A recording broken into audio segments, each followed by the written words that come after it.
Hello बच्चों, स्वागत है आपका हैप्टिक स्टडी चैनल पर।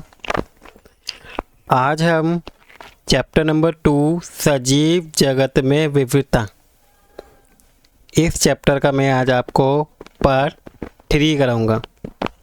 पार्ट 1 एंड पार्ट 2 मैंने करा दिए हैं। अगर आपने वो नहीं देखा है तो आप मेरी प्ले लिस्ट में जाके उनको देख सकते हैं।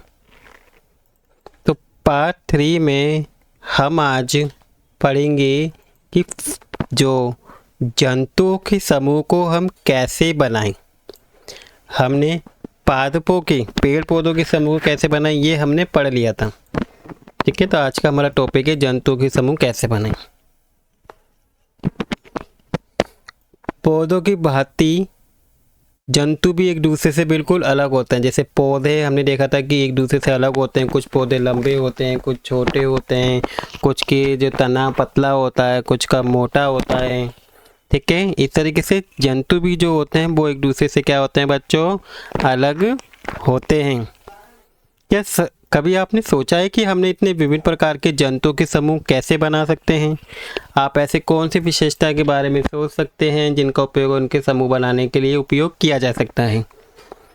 ठीक है, तो एक क्रियाकलाप है 2.3 में जंतुओं के समूह बनाने के लिए कुछ आधार भी दिए हुए हैं। आपने क्रियाकलाप 2.2 में कुछ जंतुओं की गति को देखा था कि कुछ जंतु क्या तेज चलते हैं, कुछ धीरे चलते हैं। आपने ये भी देखा था कि जंतु किस प्रकार एक स्थान से दूसरे स्थान पर गति करते हैं, कैसे जाते हैं। कुछ जंतु क्या होते हैं, उड़ के जाते हैं, जैसे यहाँ पे आप देख पा रहे हैं पक्षी। कुछ रेंग के जाते हैं, ठीक है, और कुछ जंतु क्या करते हैं, चलते हैं। देखिए यहाँ पे विभिन्न प्रकार के जंतुओं को समूह दिए हुए हैं। कुछ पानी के अंदर तैरते हैं, ठीक है। तो ये अलग अलग प्रकार के जंतु हैं। अब देखिए यहाँ पे एक टेबल पर दी हुई है। जैसे चींटी क्या करती है, चलती है, और गति करने के लिए किसका यूज़ करते हैं, टांगों का यूज़ करती है। बकरी भी चलती है, कूद भी सकती है, और ये भी टांगों का यूज़ करती है। कबूतर क्या है, ये चलते भी हैं और उड़ते भी हैं, और चलने के लिए पैरों का और उड़ने के लिए पंखों का यूज़ करते हैं। ऐसी मक्खी है, ये चलती और उड़ती है, ये भी दोनों का यूज़ करते हैं। ठीक है, मछली है जो क्या करती है, समुद्र के अंदर तैरती है। इसी तरह से आप अन्य जानवरों के नाम लिख के इनके टेबल को पूरा कर सकते हैं। अब इस तालिका की जानकारी के आधार पर हम क्या निष्कर्ष निकाल सकते हैं? इसमें हमें ये पता चलता है कि विभिन्न जंतुओं में अलग अलग प्रकार की गति होती है। कुछ जंतु क्या है, उड़ सकते हैं, दौड़ सकते हैं, रेंग सकते हैं, चल सकते हैं, कूद सकते हैं, फांद सकते हैं। और ये जंतु एक स्थान से दूसरे स्थान तक जाने के लिए शरीर के विभिन्न उपयोग का भी अंगों का भी उपयोग करते हैं। इनके पास पंख होते हैं, पैर होते हैं, और दूसरे अंग भी होते हैं जिनका ये यूज़ करते हैं चलने में। जैसे चित्र में भी देखा और तालिका में भी देखा है। हम जंतु को उनकी गति के आधार पर भी समूह में बांट सकते हैं। इसके अतिरिक्त अनेक जंतु आकृति, आकार, संरचना, रंग, इनके आकार पे भी हम क्या कर सकते हैं, इनको बांट सकते हैं। इनमें से कुछ विशेषता को उपयोग करके विभिन्न प्रकार के जंतुओं के समूह बनाने की कोशिश भी करनी है आपको। पेड़ पौधों की भांति जंतुओं के समूह बनाना उनकी विविधता को समझने के लिए एक आसान वो है। अब एक वैज्ञानिक हैं जानकी अम्मल, इनके बारे में पढ़ते हैं। इनके बारे में एक बॉक्स के अंदर दिया हुआ है। ये एक भारतीय वनस्पति शास्त्री थे जो पर्यावरण संबंधी कार्यों के प्रति समर्पित हैं। उन्होंने भारत के पौधों की समृद्ध जैव विविधता का प्रलेखन भी किया है और उनके संरक्षण करने की सहायता भी की है। इन्होंने साइलेंट वैली बचाओ आंदोलन में महत्वपूर्ण भूमिका भी निभाई थी। भारतीय वनस्पति सर्वेक्षण प्रमुख के रूप में उन्होंने भारत में पौधों की विविधता का भी क्या किया था, प्रलेखीकरण करने के लिए कार्यक्रम की शुरुआत की थी। ठीक है, तो साइंटिस्ट थे। असफलता वैली बचाओ आंदोलन है क्या? ठीक है, इससे थोड़ा जान लेते हैं हम। ये केरल में पालक्काड जनपद में एक जंगल की वास्तविक कहानी है। ये अछूते सुंदर आंध्र सदाबहार जंगल और उसकी समृद्ध जैव विविधता की संरक्षित करने के विषय में यह आंदोलन किया गया था, उनको बचाने के लिए। प्रसिद्ध साइलेंट वैली की उन अमेजोनों द्वारा चलाए गए एक अद्वितीय आंदोलन द्वारा बचाया गया था जो जंगल के आसपास भी नहीं रहते थे। ये संघर्ष कुतिपुड़ा नदी के समीप एक जल विद्युत बांध के प्रस्ताव में विरुद्ध 10 वर्ष तक क्या था, ये चला था। उस समय लोगों ने व्यापक जागरूकता कार्यक्रम, संपादक पत्र, समाचार पत्र में लेख, सेमिनार और अंत में न्यायालय में याचिकाएं, अपील सहित सभी संभव उपलब्ध संसाधनों का उपयोग भी किया था। इस प्रकार यह आंदोलन साइलेंट वैली को बचाने में सफल भी रहा। ठीक है, इसके बाद हमारा नेक्स्ट टॉपिक आता है बच्चों के विभिन्न परिवेश में पौधे और जंतु। परिवेश किसे बोलते हैं? जहाँ पे पौधे और जंतु रहते हैं। ठीक है, आपने प्रकृति की सैर के दौरान आपने देखा भी होगा कि विभिन्न जंतु क्या होते हैं, अलग अलग जगहों पे रहते हैं। ठीक है, जीव जंतु की गति को भी आपने करा तालिका में देखा कि कुछ जीव कैसे चलते हैं। क्या जंतु की गति उनके परिवेश पर निर्भर करती है? उदाहरण के रूप में जैसे हम मछली और बकरी को लेते हैं। मछली जल में रहती है और जल में गति करने के लिए इनके पास क्या होना चाहिए? धारा रेखित शरीर, और इनके शरीर कैसी होती है? धारा रेखित होती है, यानी कि स्टेमेलाइन्स होती हैं। और पंख में क्या होते हैं? फिन्स होते हैं, जिनके थ्रू क्या है वो तेज गति से तैर पाते हैं, गति कर पाते हैं पानी के अंदर। बकरी घास वाले क्षेत्र में रहती है और टांगों की सहायता से चलती है। देखिए आप चित्र देख पा रहे हैं ये। और जंतुओं के कार्य में आकृति भी दोनों की क्या है? एक दूसरे से बिल्कुल ही अलग है। इनकी आकृति और आकार बिल्कुल अलग है। ठीक है, मछली छोटी होती है और बकरी बड़ी। मछली अपने पंखों की सहायता से पानी में तैरती है, बकरी अपने टांगों की सहायता से जमीन पर चलती है। ठीक है, अब एक टेबल है, देखिए यहाँ पे विभिन्न परिवेश में पाए जाने वाले जंतु और पौधों में। जैसे ऊंट है, ऊंट कहाँ पे पाए जाते हैं? देवदार वृक्ष के पास पर्वतीय क्षेत्र में पाए जाते हैं। मछली, ठीक है, और जंगल में शेर पाए जाते हैं, पानी के अंदर मछली। तो कुछ कुछ जानवरों के नाम है। ठीक है, जैसे मरुस्थल में ऊंट पाया जाता है, पर्वतीय क्षेत्र में देवदार के पेड़ पाए जाते हैं, महासागर में पानी के अंदर मछली पाई जाती है, जंगल में ये, और कुछ अन्य भी हो सकते हैं। ठीक है, अब विभिन्न क्षेत्रों में पाए जाने वाले जंतु और पौधों के संपर्क में हम क्या देखते हैं?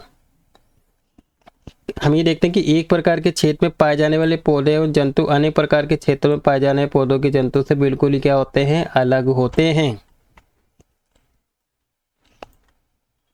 कक्षा में डिस्कशन करते समय एक एलेक्स लड़का है, उसको याद आया कि उसने राजस्थान के मरुस्थल में मोटे और मार्शल तने वाले नागफनी के पौधों को देखा था।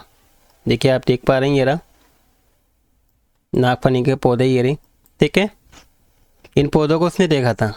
अब माया बताती है कि उसने हिमाचल प्रदेश में हिमालय क्षेत्र में देवदार वृक्ष को देखा था। देखिए ये रहा देवदार का वृक्ष का चित्र, ये रहा देखिए। साथ ही और उसने ये भी बताया कि ये वृक्ष शंकुआकार वृक्ष, देखिए कौन की शेप का है? शंकु के आकृति का शेप का है इस तरह से ये पेड़। और इनकी शाखाएं कैसी थी? लचीली और झुकी हुई थी। यहाँ ये ध्यान देने वाली बात है कि अलग अलग क्षेत्रों में पाए जाने वाले ये दोनों प्रकार के पौधे एक दूसरे से बिल्कुल ही अलग हैं। ऐसा क्यों है? एक क्षेत्र की जैव विविधता अन्य क्षेत्र की जैव विविधता से अलग क्यों है? तो मरुस्थलीय क्षेत्र में बहुत कम पानी हो पाता है। ठीक है, इसका कारण ये है कि जो मरुस्थलीय क्षेत्र होता है वहाँ पे पानी बहुत कम होता है, सूखे एरिया होते हैं वहाँ पे। और शुष्क मरुस्थल दिन में अत्यधिक गर्म और रात्रि में अत्यधिक ठंडे होते हैं।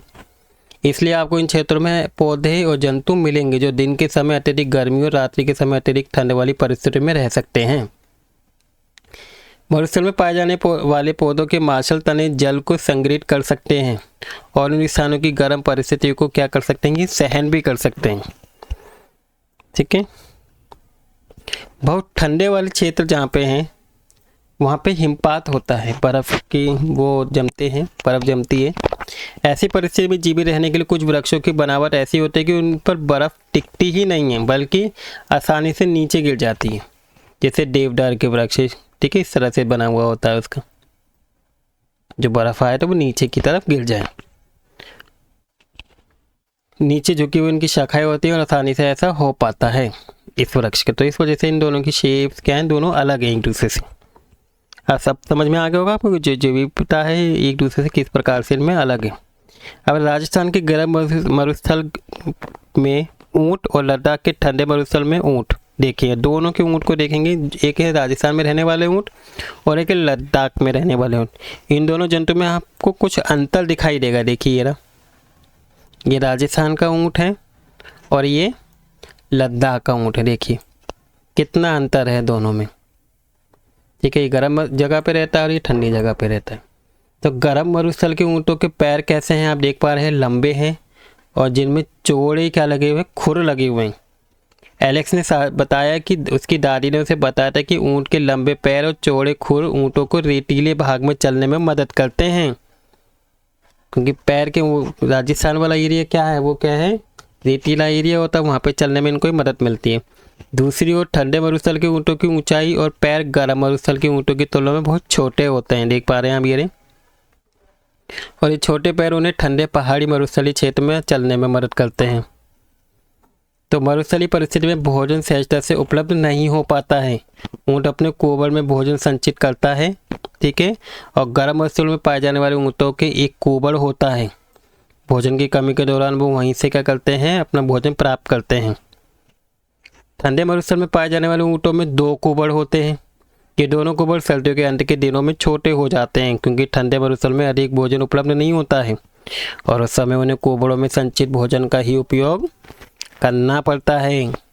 और उनकी सिर से लेकर गर्दन के निचले भाग तक लंबे बाल भी होते हैं, आप देख पा रहे हैं, देखिए कितने लंबे लंबे बाल होते हैं, इनके छोटे छोटे बाल हैं, जो लद्दाख के बर्फीले मौसम में उनको जीवित रहने में भी क्या करते हैं, मदद करते हैं। अब मरुस्थल में ऊँटों की जीवित रहने में कौन सी अन्य विशेषता हैं जो सहायक हैं। कक्षा के कुछ और विद्यार्थी हैं, उन्होंने अपने अवलोकन को साझा करने की बातें करी, शेयर की, जो भी उन्होंने नोटिस किया। तो राजस्थान के रहने वाले काशी ने कहा कि ऊँट कम मात्रा में मूत्र विसर्जन करते हैं और उनका गोबर बिल्कुल सूखा होता है, उन्हें पसीना भी नहीं आता है। ऊँट पर अपने शरीर से बहुत अधिक पानी का त्याग नहीं करते हैं, इसलिए बिना जल पिए भी वो कई दिन तक रह सकते हैं। माया ने नीलगिरी के शोला वन में देखे खूबसूरत लाल फूलों वाले बुरास के विषय में बताया। उसने बताया कि जो बुरास की ऊंचाई कम होती है, उनके पत्ते छोटे होते हैं ताकि वे पहाड़ की चोटी पर तेज हवा में जीवित रह सकें। सिक्किम की रहने वाली पेमा ने बताया कि उसके पास एक पहाड़ों में बुरास के लंबे पौधे भी हैं, इसलिए विभिन्न क्षेत्रों में पाए जाने वाले बुरास के पौधे उन क्षेत्रों में जीवित रहने वाले की जो विशेषता है उनको दिखाते हैं। देखिए ये रहा बुरास का पौधा, आप देख पा रहे हैं चित्र में। सागर भी बताता है कि वह एक विशेष समारोह के लिए अपने माता पिता के साथ अंडमान निकोबार गया। वहाँ उसने महासागर में विशेष व्हेल और रंगीन मछलियों को देखा। व्हेल मछली देखी और उसके पिता ने उसे समझाया कि मछलियों का धारा रेखी शरीर उन्हें जल में तैरने में मदद करता है, जो उनके शरीर में धाराएं होती है, रेखा। तो हमने क्या सीखा कि विशेष क्षेत्र में पाए जाने वाले पौधे और जंतु की अपनी अलग अलग विशेषता होती हैं और वहाँ जीवित रहने के लिए वो सक्षम बन पाती हैं। तो जो पौधे और जंतु को किसी विशेष क्षेत्र में जीवित रहने में सक्षम बनाते हैं उसी को क्या बोलते हैं बच्चों, अनुकूलन कहते हैं। अब देवदार के पेड़ का आकार बुरास की ऊंचाई से ऐसे अनुकूल है जो उन्हें पर्वतीय क्षेत्र में जीवित रहने में क्या करता है, मदद करता है। तो एक ऐसा स्थान जहाँ पौधे और जंतु रहते हैं उसे आवास कहते हैं। उदाहरण के लिए समुद्री कछुओं का आवास समुद्र है और महासागर है। उनका आवास क्या है, गर्म या ठंडा मरुस्थल है। बुरास का आवास पर्वतीय क्षेत्र है और पौधों और जंतुओं का आवास उन्हें जीवित रहने के लिए भोजन, जलवायु, आश्रय आदि आवश्यकताएं हैं। कई प्रकार के पौधे और जंतु एक ही आवास में भी रहते हैं, एक ही जगह पे।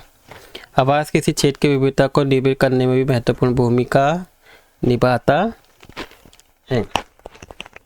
ठीक है, इसके बाद एक और साइंटिस्ट है जिनका नाम है सलीम अली। इन्होंने पक्षियों में विविधता का अवलोकन किया और करने के लिए उन्होंने पूरे भारत की यात्रा की। उन्होंने सभी पक्षियों की एक सूची तैयार की और उनके यात्रा मार्ग और आवासों को भी लिखा। उन्होंने पक्षियों की अत्यधिक विविधता वाले क्षेत्रों को अंकित किया और उन क्षेत्रों के संरक्षण के उपाय भी लिखे। केवलादेव राष्ट्रीय उद्यान, भरतपुर राजस्थान और रंगनठीट पक्षी अभयारण्य मंडिया कर्नाटक, ऐसे संरक्षित क्षेत्रों के उन्होंने उदाहरण दिए। उन्होंने भारतीय उपमहाद्वीप के पक्षियों में 10 खंड की एक ऐतिहासिक पुस्तक भी लिखी। उन्होंने भारत का पक्षी पुरुष, वर्ल्ड मैन ऑफ इंडिया के रूप में भी जाना जाता है इनको, सलीम अली को। उनके योगदान के लिए उन्हें 1976 में एक पद्म विभूषण अवार्ड भी से भी सम्मानित किया गया था इनको। ठीक है, तो ये साइंटिस्ट हैं। अब किन किन वीडियो के माध्यम से पौधों जंतुओं के आवास पर हम समूह बना सकते हैं। ठीक है। अब इसको कैसे बना सकते हैं, एक विधि तो ये है कि जो थल पे रहते हैं, दूसरे जल में रहते हैं, उनको समूह बना सकते हैं। तो ऐसे पौधे और जंतु जो थल में रहते, थल मतलब कि ज़मीन पर रहते हैं, उनके आवास को हम थलीय आवास कहते हैं। वन, घास के मैदान, मरुस्थल, पर्वतीय क्षेत्र थलीय आवास के उदाहरण हैं। जल में रहने वाले पौधों जंतु के आवास को जलीय आवास कहते हैं, जैसे तालाब, झील, नदी और महासागर में रहने के कुछ उदाहरण। मेंढक जैसे कुछ जंतु जल के साथ साथ थल पे भी रहते हैं, पानी के साथ साथ जमीन पर भी पाए जाते हैं, तो इन्हें क्या कहते हैं बच्चों, उभयचर जंतु कहते हैं। यदि किसी पौधे या जंतु का आवास क्षतिग्रस्त हो जाता है, खत्म हो जाता है, खराब हो जाता है या बेकार हो जाता है, तो यदि बकरी के खाने के लिए घास ना मिले तो क्या होगा? क्या मछली बिना जल के जीवित रह पाएगी? अपने माता पिता, दादा दादी, पड़ोसी और पौधों, पक्षी, कीटों ऐसे जानवरों के बारे में जाने जिन्हें वे बचपन में प्राय देखते थे, लेकिन अब वे कम दिखाई देते हैं। ऐसे बहुत सारे जानवर हैं जो पहले दिखाई देते थे, जैसे शेर हो गया, चीता है, अब पहले बच्चों बहुत दिखते थे, लेकिन अब क्या है, धीरे धीरे एक लुप्त होते जा रहे हैं, गायब होते जा रहे हैं। डायनासोर थे, ठीक है। पौधों जंतु के आवास की क्षति से वे अपने घर, भोजन, अन्य संसाधनों से भी वंचित होते जा रहे हैं। देखिए जैसे यहाँ पे देख पा रहे हैं, बंगाल बाघ, चीता, ग्रेट इंडियन बस्टर, ये ऐसे जानवर हैं जो क्या होते जा रहे हैं, गायब होते जा रहे हैं। तो भारत में बंगाल बाघ, चीता, घोड़ावल जैसे ग्रेट इंडियन बस्टर्ड की संख्या मानवीय गतिविधि द्वारा ही उनके आवासीय क्षेत्र के कारण घट रही है इनकी संख्या। भारत सरकार ने हमारी जैव विविधता के संरक्षण के लिए अनेक योजनाएं भी बनाई हैं, जैसे बंगाल टाइगर की घटती संख्या के संरक्षण के लिए 1973 में बंगाल बाघ परियोजना बनाया था, जिसे प्रोजेक्ट टाइगर भी बोला जाता है। चीता की संख्या को पुनः दोबारा से बनाने के लिए 2022 में चीता पुनर्विकास योजना बनाई गई। इसी प्रकार गुजरात, राजस्थान और मध्य महाराष्ट्र राज्यों में भी घोड़वार के आवास को संरक्षित करने के लिए भी एक घोषणा की गई थी। अब पारंपरिक रूप से संरक्षित वन, पवित्र उपवन अब आबादित वन क्षेत्र जिनका आकार बहुत छोटे से लेकर बहुत बड़े तक हो सकता है, कि छोटे भी हो सकते हैं पवित्र उपवन और बड़े भी हो सकते हैं। अब पवित्र उपवन पूरे भारत में पाए जाते हैं। ये कई प्रकार के औषधीय पौधे समेत विविध प्रकार के पौधे जंतुओं का भी घर होते हैं। ये यहाँ पे कई प्रकार के जंतु भी रहते हैं। इनका संरक्षण स्थानीय समुदाय द्वारा ही किया जाता है और यहाँ किसी को भी किसी जीव जंतु को हानि पहुँचाने, पेड़ को काटने, क्षेत्र को क्षति पहुँचाने की अनुमति यहाँ पे नहीं है। इस प्रकार पवित्र उपवन सामुदायिक रूप से सुरक्षित जैव संपदा अपने क्षेत्र के पवित्र उपवन के विषय में भी पता लगाइए, ठीक है। हमारे हर क्षेत्र में होते हैं जहाँ के लोग बाग करते हैं, इनको नुकसान होने से बचाते हैं। आपके आसपास भी बहुत से ऐसे जंगल होंगे, उपवन होंगे जिनको क्या किया जाता है, जहाँ पे अलग अलग प्रकार के जानवर रहते हैं। हमें अपने ग्रह के जीवन से परिपूर्ण बनाए रखने के लिए जैव विविधता की रक्षा की आवश्यकता है, ताकि पौधे और जंतु क्या रह सकें, बचे रह सकें और फलते फूलते रहें। क्योंकि अगर ये ख़त्म हो गए तो क्या होगा, नुकसान होगा हमारे को, ठीक है। तो ये था बच्चों चैप्टर जो मैंने आज आपको पूरा कंप्लीट करा दिया है, ठीक है। इसमें जो भी हमने चैप्टर्स में देखा है सारांश में, ये उन्हीं के बारे में एक शॉर्ट नोट्स हैं, ठीक है। आप इनको अच्छे से पढ़ सकते हैं। ये वही चीज़ है जो हमने चैप्टर में पढ़ी हैं, एक बीजपत्री, दो बीजपत्री, ठीक है। तो ये था आपका चैप्टर। आई होप आपको आज का टॉपिक अच्छे से समझ में आया होगा और आपको वीडियो भी अच्छी लगी होगी। अगर आपको वीडियो अच्छी लगी तो प्लीज़ बच्चों वीडियो को लाइक कर दीजिएगा, और अगर आप इस चैनल पर नए हैं तो प्लीज़ बच्चों चैनल को सब्सक्राइब भी कर दीजिएगा। Thank you for watching video.